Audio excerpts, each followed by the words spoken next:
Well, hi everyone. Welcome to our Evaluating the Effectiveness and/or Quality of Digital Tools poster session. We have some very exciting presentations for you all today. Our presenters will each have a couple of minutes to share their work, and then we will open up the floor and allow some questions. And then if there's some time left over at the end, we'll make sure that everyone can do some Q&A, but we will jump in and get started. Our first presenter is Novia, and I will have her go ahead and share her screen and introduce herself and get started.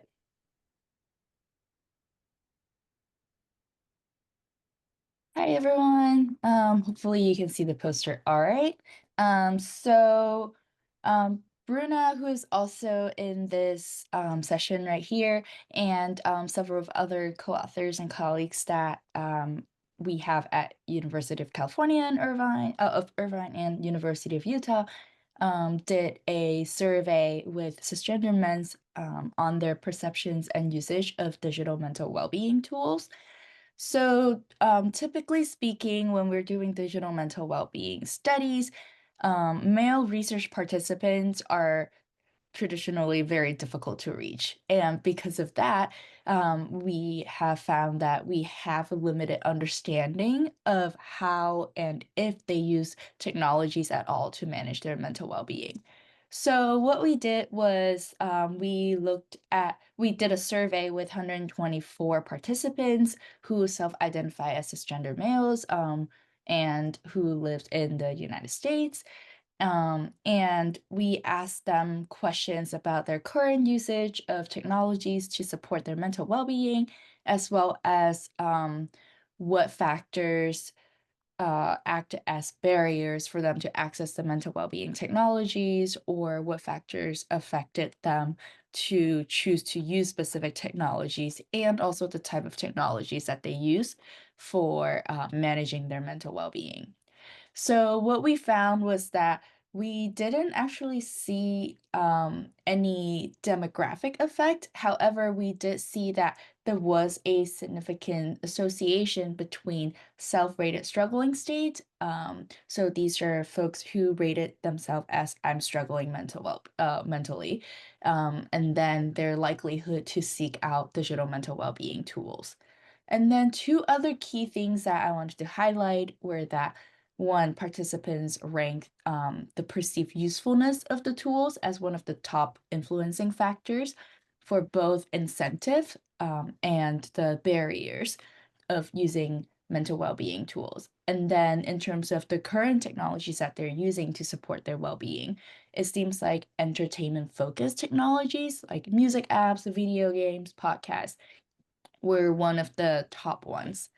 So, next steps, we are going to conduct semi-structured interviews with some of the survey participants and additional ones, to learn more insights about their attitudes, experiences, as well as their perceptions.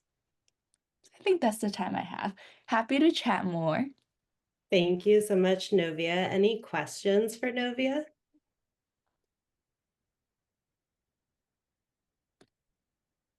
I see some Zoom chat. Thank you. Just getting some love. Very nice job. Oh, thank you.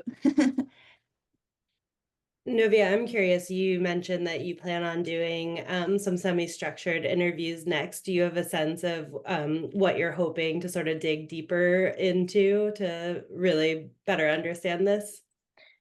Yeah, so we wanted to chat more with the participants and hopefully a few other ones who did not take the survey as well, to get a better sense of what they meant by, for example, perceived usefulness, and um, how they think of mental well-being, and specifically also what um, expectations have affected how they see mental well-being, and if that also affected if and how they use the tools. Um, and then also asking them questions around um, the specific workflows that they have for using some of the current technologies. Awesome. Thank you so much.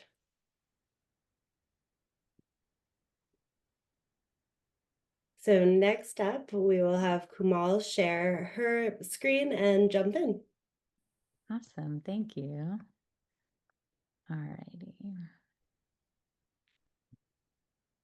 Can you all see this okay?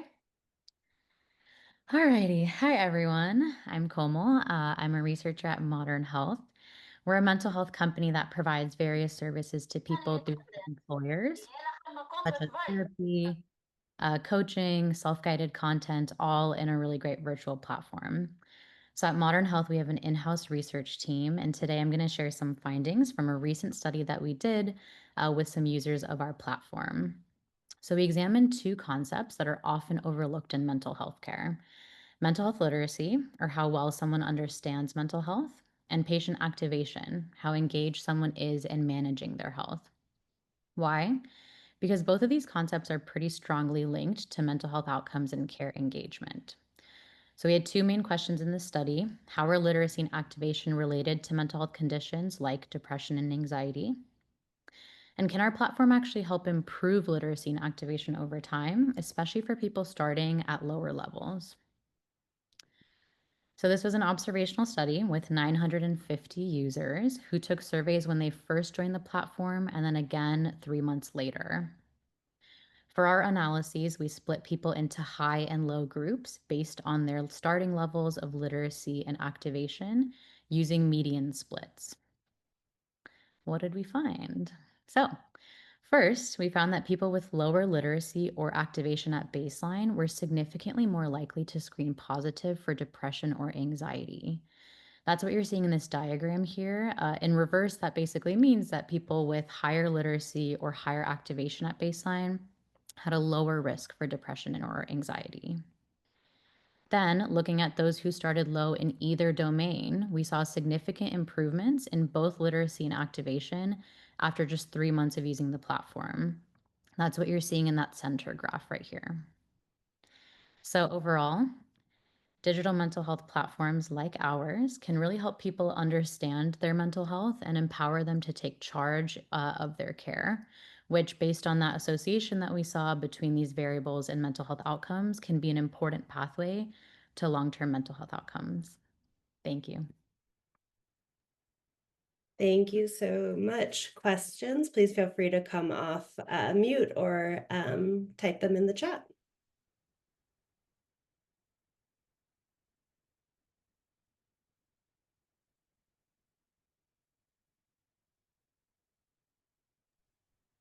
I have a question. Great work, Komal. I was wondering why you think mental health literacy and patient activation are a little bit overlooked as factors and potential barriers in digital mental health care. That's a really great question. I think in general in mental health care there tends to be a focus on symptoms or, conditions like end stage, depression, anxiety, etc. And there's not as much of a focus on kind of those mechanisms of change, like transdiagnostic mechanisms of change, or kind of underlying patterns or thought processes that can show up in different kinds of mental health conditions. And so, mental health literacy and patient activation, I would say, are two examples of kind of more transdiagnostic mechanisms of change that, can show up in a number of different mental health conditions.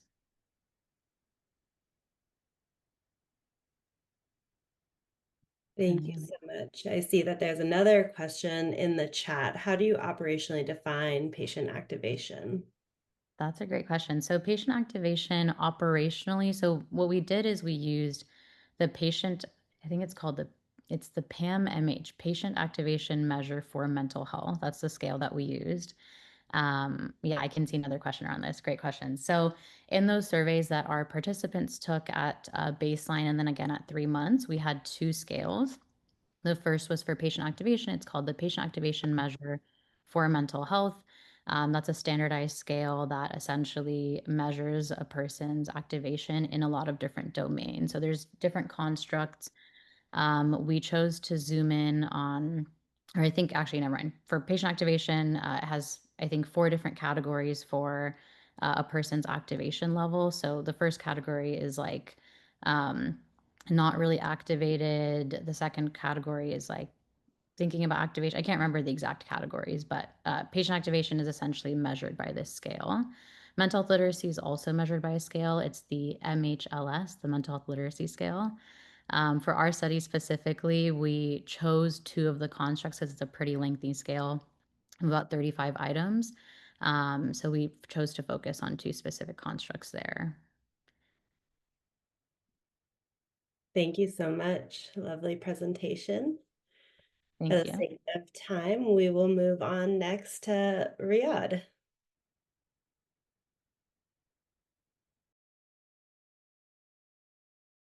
Okay, can you see everything?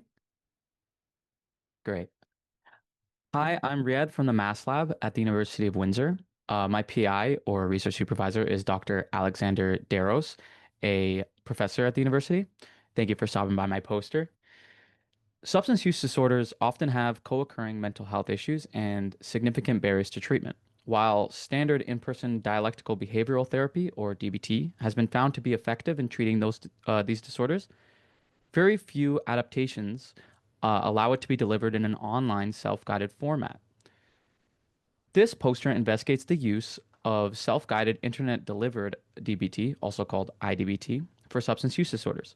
Specifically, we compared the acceptability and treatment outcomes of IDBT when it's offered as a standalone intervention versus when it's offered as an adjunct to, or in other words, as a supplementary tool alongside standard DBT. To investigate this comparison, we drew on data from 2 previous studies where IDBT has been tested as a standalone treatment and as an adjunct to in-person DBT. Although the samples were independent, they followed identical procedures involving a 12-week trial using an IDBT app called Pocket Skills 2.0. When compared, the adjunct group rated the program significantly higher in terms of acceptability and credibility. Next, while both groups showed significant week-by-week improvements in depression, anxiety, functional disability, and substance dependence, the 2 groups showed no differences in their week-by-week change in measured treatment outcomes. Overall, our findings suggest that self-guided IDBT is effective in both contexts of delivery. However, its perceived acceptability and credibility may be enhanced when it's integrated with traditional DBT. This is important because participants actually have to do the intervention to reap its potential benefits. Next steps include comparing the treatments through an RCT and identifying who may benefit from each approach. And there are some other future directions listed that may support the validity of our study. Thank you. Thank you. Questions for Riyadh?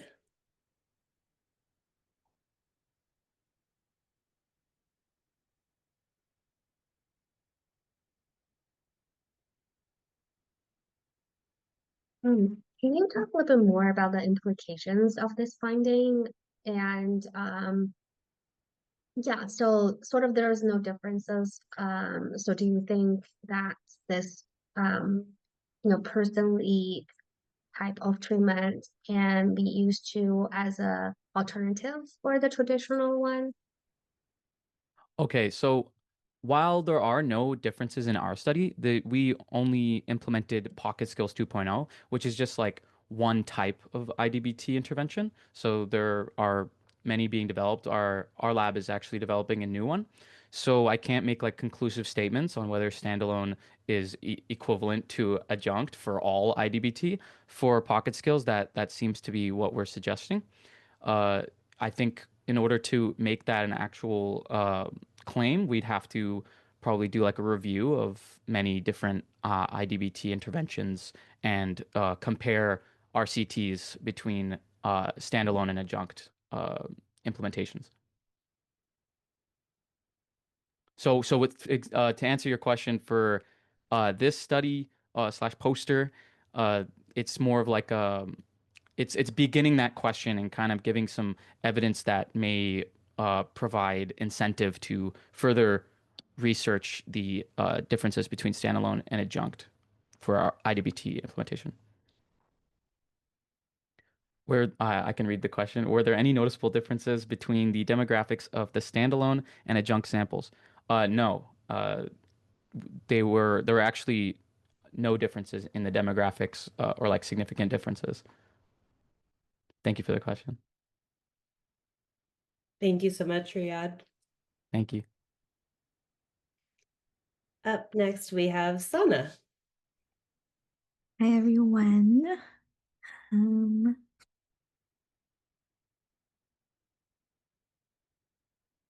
Okay. My name is Sana. I'm from the University of Toronto and from CAMH. Today I'm going to be presenting a study that presents early findings of an evaluation of an online cognitive behavioral therapy called Breaking Free Online, or BFO for short, which we evaluated in conjunction with peer support, because digital and peer support interventions have been recommended to address barriers to care and support long-term recovery. And we were specifically interested in evaluating this intervention for individuals with substance use disorders. So we recruited 145 participants, and we conducted structured clinical interviews to assess for substance use disorder as well as other psychiatric disorders. And we asked participants to complete a wide range of self-reports. And our primary goal for the study was to assess changes in substance use outcomes at week 8 and see whether these changes were predicted by depression, anxiety, coping, and trait levels of impulsivity at baseline. So we had 3 treatment groups. So we evaluated BFO on its own, BFO with peer support, and then just peer support by itself. We had a range of substance use disorders, primarily alcohol and cannabis, but some other disorders as well, including stimulant, opioid, and sedative use disorder. And we had a relatively diverse sample in terms of demographic characteristics, with varying degrees of gender identity, employment, and education. What we found was that there were significant reductions in alcohol-related problems, drug-related problems, and overall substance use severity at week 8, but that these reductions were not predicted by baseline levels of depression, anxiety, or trait levels of impulsivity. However, we did see that individuals who were engaging in greater emotion-focused coping actually had reduced alcohol-related problems at week 8, but individuals who were engaging in more avoidant coping, they actually had increases in alcohol-related problems and overall substance severity. We also saw that greater anxiety was associated with greater alcohol problems, which makes complete sense. So overall, our findings support self-reported reductions in alcohol and drug-related problems and overall substance use severity in adults receiving online services. We especially see the utility of coping styles in predicting change in substance use severity over time, which demonstrates the prognostic value of transdiagnostic risk factors in determining who may benefit from increased supports. So for next steps, we're going to be, right now we combine groups, but as we wrap up data collection, we'll be evaluating each individual group on its own. Yeah, and let me know if you have any questions. Thank you, Sana. Questions?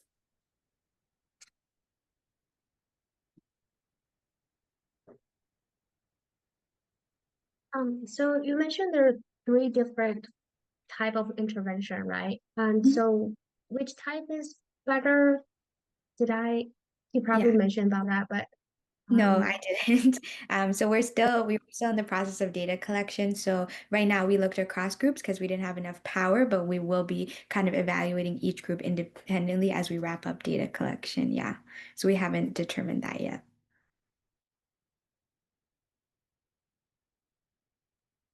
Any other questions?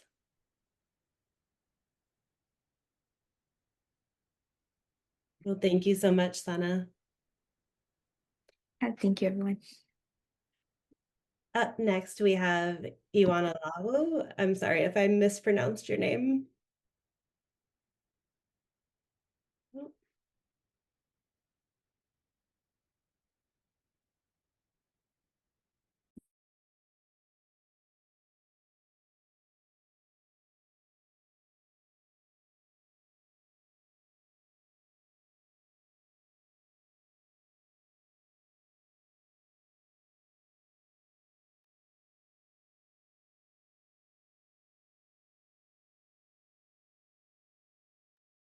Okay, yeah, can you see my screen? I'm sorry. Yeah, I'm sharing my screen now. Okay. Oh, yes, perfect. Yeah, let me just switch on my video. Okay. Oh, okay. Let me just continue. Okay, so my name is Iyanu. Yeah, Iyanu works basically for the pronunciation.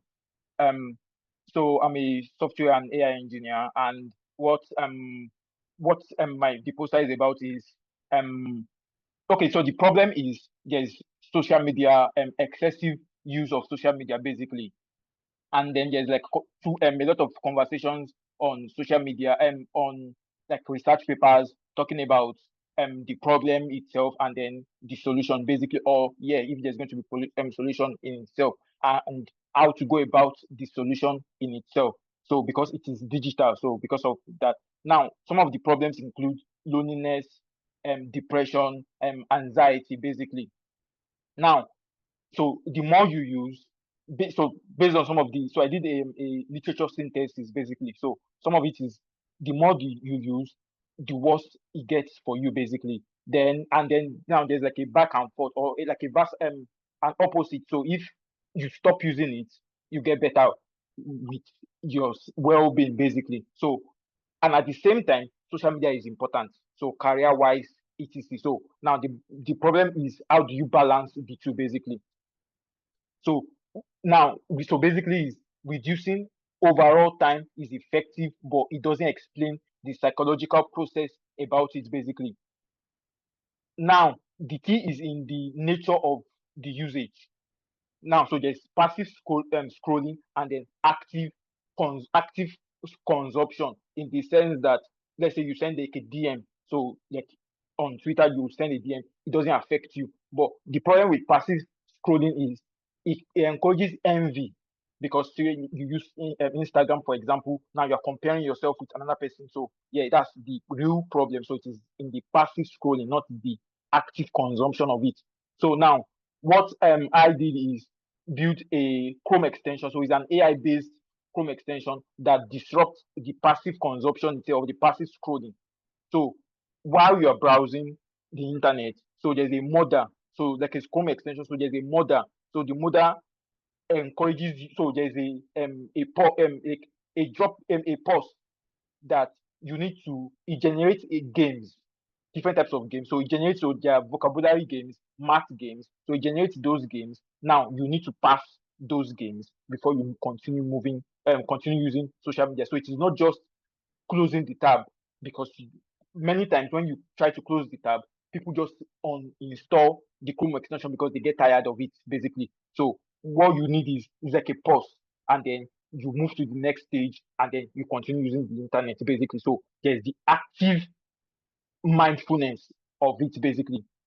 And the logic is based on, so there's a paper from I'm not pronouncing it well, so Vandu et al. So VERDUYN basically. So it's an active passive model basically on, there's the active solution and then there's the passive problem with social media. So social media usage is not the problem, it is in how you use it basically. So thank you very much.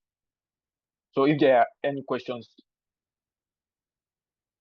Thank you so much. Questions?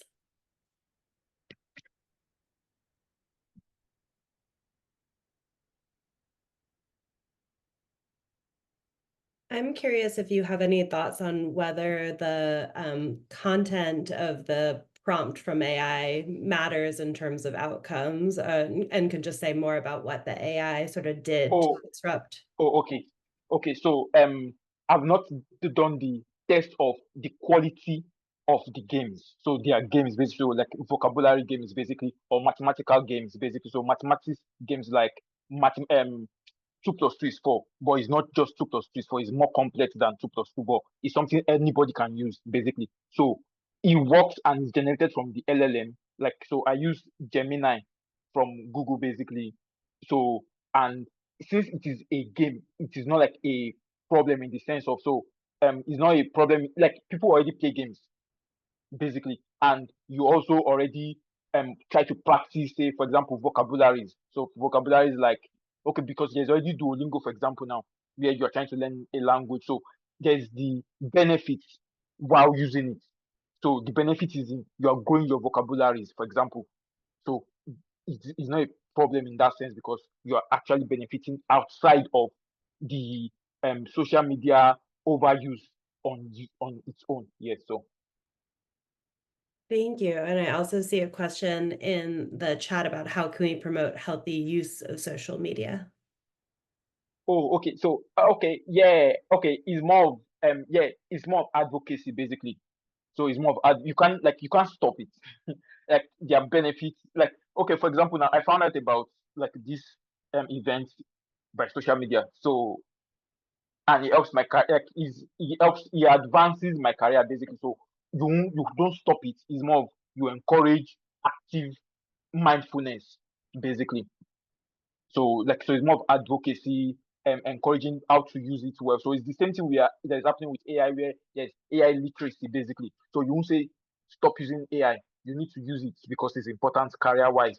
But and someone one of the participant one of the speakers mentioned is not in is okay, the person that uses AI will beat the person that doesn't use AI basically. So it's the same thing with social media.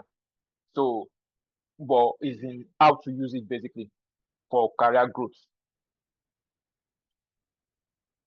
Thank you so much. This is great. Up next, we have Okay, Kate. thank you.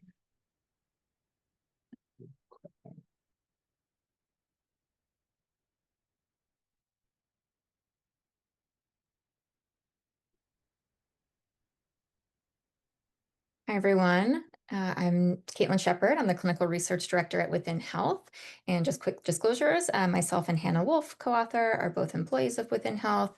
I also hold stock options. And then Dr. Wendy Oliver Pyatt is our CEO, co-founder, and co-owner who helped support this project. So I'll start with the sort of outcome. So our study showed that app-based post-meal self-monitoring, when combined with higher levels of also pre-meal self-monitoring, was related to lower eating disorder symptom severity and higher intuitive eating skills at discharge from our intermediate level of care for eating disorders program, regardless of treatment course.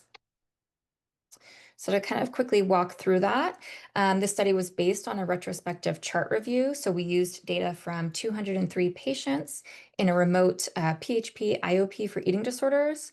As you can see, participants were predominantly white cisgender women with anorexia diagnoses. And the telehealth-based program delivers treatment via a custom-built app that includes meal logging capabilities, which patients utilize before and after consuming meals and snacks outside of their programming hours. So what we did was we calculated each patient's average weekly pre and post meal logging frequencies, and then also classified or categorized them into three treatment course categories. So IOP only, PHP only, IOP to PHP, and PHP to IOP as sort of a very basic way of looking at treatment trajectories. And then eating related outcomes we assessed using admission and discharge scores from the Eating Disorder Examination Questionnaire and the Intuitive Eating Scale 2. So we did multiple moderation models and controlled for admission levels of the respective outcome variable.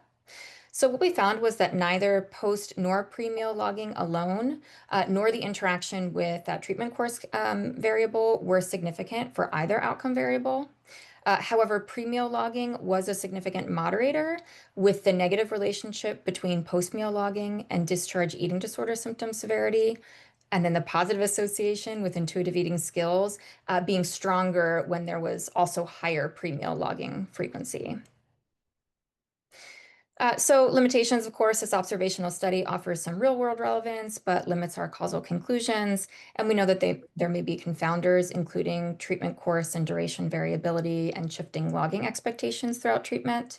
In addition, generalizability is constrained. We had a relatively homogeneous sample. We also have a custom-built app. But we have some ideas for future research. So in particular, want to look at isolating the elements of logs that might be most predictive of the identified changes. And happy to answer any questions. Thanks so much, Caitlin. Questions? I see one in the chat. Does this research relate to calorie counting often done by bodybuilders, amateur gym goers, mainly female ones, due to the sample? Great question. So the meal logs that we are specifically having them use here are based on the eating disorder treatment program.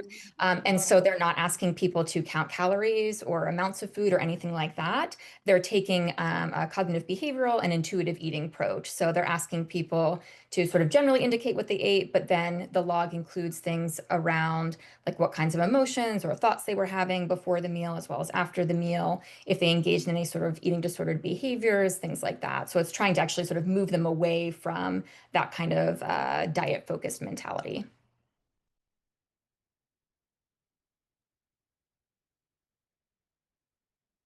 Other questions for Caitlin?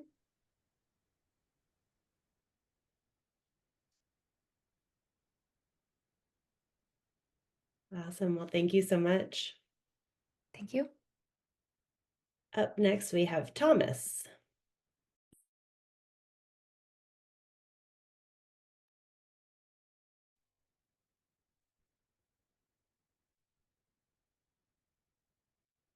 Okay, sorry, can everybody see my screen? Thank you. Hi everyone, thank you for being here. My name is Thomas Parkman. I'm a medical science liaison for Boehringer Ingelheim. Today I'm presenting results from our clinical learning study evaluating CT155 beta, which is an investigational digital therapeutic designed to treat experiential negative symptoms, or ENS, of schizophrenia. Experiential negative symptoms such as reduced motivation or abolition and anticipatory pleasure and hedonia are associated with poor outcomes and remain difficult to treat with no FDA-approved options currently available. CT155 beta was developed to address this gap using a patient-centric, smartphone-based approach, and at present has received FDA breakthrough device designation. What we're seeing here is in this poster is the results from a single-arm study, which included 50 adults with schizophrenia across 10 US clinical trial sites. And the outcomes were aimed at assessing engagement, adherence, effectiveness, and participant experience over the course of treatment of 7 weeks. I'll summarize, but engagement was relatively high, with 84% of participants using the device daily or multiple times per day. Adherence is also relatively strong, with a median of 18 lessons completed in the orientation phase and 15 goal-centered activities during the active phase. Effectiveness was an exploratory endpoint and measured using the the motivation and pleasure subscale of the Canes scale, which is kind of the gold standard measure for negative symptoms of schizophrenia. Participants' experiential negative symptoms of schizophrenia severity significantly improved by 17.6% from baseline to week 7. And that's a p-value translates to 0.002 or 0.03 if you round up rather. User experience was generally positive. 89% of participants found the app effective. And another glowing statement was 96% stated that they would recommend it to a friend who is living with experiential negative symptoms of schizophrenia. User experience was objectively evaluated via the validated mobile app rating scale, on which scores ranged in this particular study from 3.8 to 4.2, indicative of high acceptability across engagement, functionality, and content. Patient feedback highlighted some subjective feedback from the patients indicated that CT155 beta helped them manage stress, establish routines, and engage in daily activities. And these are some testimonials shown in Figure 5 on the far right, which I know is hard to read, so I'm just high-level summarizing there. One participant shared that the app's techniques helped them quote, stop and breathe during disagreements, an example of the device's potential real-world impact. In terms of safety, there were only 3 non-severe, non-treatment-related adverse events reported by 2 participants out of 50, and no serious treatment-related adverse events were reported to have occurred. So in sum, CT155 beta showed promise, or rather shows promise, as a digital therapeutic for experiential negative symptoms of schizophrenia, supporting its potential as a standard of care adjunctive treatment. A large phase 3 study is currently underway to validate these findings. And I thank you for your time and your attention, and I'd be happy to answer any questions you might have. I see some questions already popping into the chat. So one is, how long were treatment sessions and how often? That's a great question. So in this particular study, they were, I believe, if I remember correctly, they were prompted to engage once daily, and then in the 7-week trial. So I should also caveat that the actual full treatment duration for CT-155, not the beta version, but the full version, is 16 weeks, and that's divided into 3 distinct phases. But rather, in this particular study, to be honest with you, I'm not sure how long the goal completion periods were. Can't remember at the top of my head, but I know that they were prompted to engage at least once daily. That's very helpful and related to the second question, which is just wanting to know more about what the features and user experience looked like and how participants were expected to engage with the app. Yeah, also a very good question. So generally speaking, I can say that the CT-155 itself is based on validated psychosocial techniques for schizophrenia. And in terms of the layout and the content, unfortunately, I can't speak to that at this particular time. But they'll certainly, hopefully, even for Society of Digital Mental Health next year, we'll be able to speak and hopefully show more of that. Thank you. And one final question is, do you know of any potential demographic differences, similarities that might affect the generalizability of these results, specifically differences in socioeconomic status? Also a great question. We do have some of the demographics here displayed. So again, hard to read, but it's in the top. Generally speaking, this sample was predominantly of male participants, who identified as African American, and 94% had an income below $25,000 per annum. So I will say that the larger phase 3 trial will have a much more representative sample. I can't say anything specific about, there's actually no information that I have to share regarding any differences based on demographics, but we will know much more in the larger phase 3 trial. Thanks so much, Thomas. Thank you. Up next, we have Harold.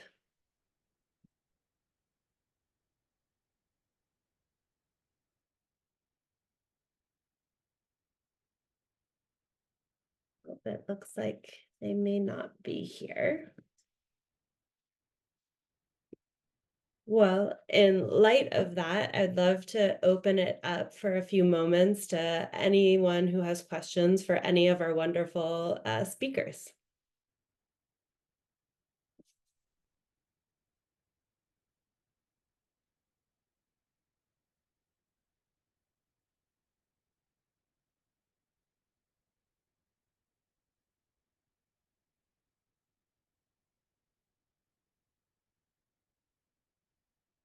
Going once, going twice.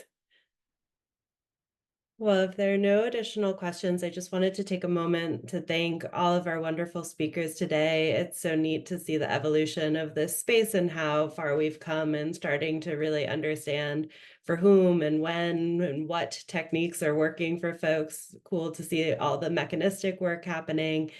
So really thank you so much for your time. And with the 10 minutes or so left, feel free to jump into another session that's still actively going. So thank you all.